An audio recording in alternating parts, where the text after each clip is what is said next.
Moving on right now, we do have One Direction coming up shortly. I did it just to get a squeal, but I certainly enjoyed talking to the guys, and at no point, though, did I feel like squealing at them. But then again, I'm not a teenage girl. Or am I? I don't know.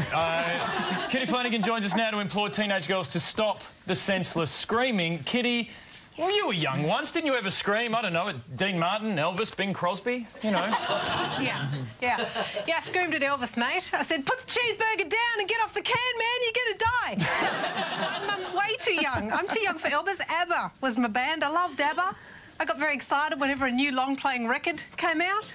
I might have wooed at a concert, and I even cried once, but only because I left my ABBA Arrival album in the sun and it warped. But you know what? One thing I never did, I never stood and screamed at the band. Why? Because I'm not mental. Girls, come on.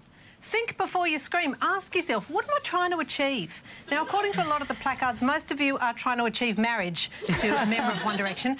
But I don't know a single couple who got together because the woman stood in front of the man and screamed and screamed and screamed at him.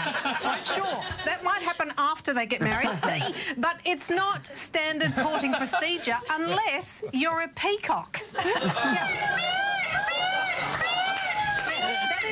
That is pretty annoying, isn't it? Do you want to hear it again, just to make sure? Yeah, let's have it. That is exactly what you sound like to One Direction, ladies, just a bunch of screeching peacocks. Yeah, but Kitty, teenage girls screamed at the Beatles, the Bay City Rollers, New Kids on the Block, Take That, Hall & Oates. All right, maybe not that last one, but I ran out of examples. But you know what I mean, it's nothing new.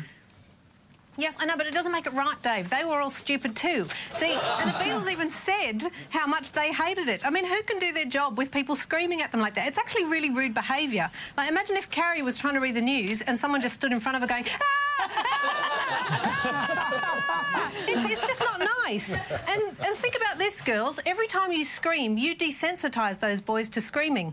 Next time Harry's in America, where they drive on the right, not the left, he looks the wrong way, steps onto the road. Someone screams, Harry! But Harry doesn't react because girls are always yelling, Harry! So he steps into the path of an oncoming truck and bang, he's dead, killed. Killed by his biggest fans. Is that really what you want?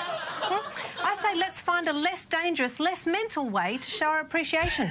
Why not give them 2 thumbs up and a smile? I'd like One Direction to look out their hotel window tonight and see an ocean of smart young women giving them 2 thumbs up and a smile. What do you want to be, ladies? An intelligent young woman who does this? Or a stalking peacock who murders innocent boy bands? I'll see you next week. Thank you very much, Kitty Flanagan.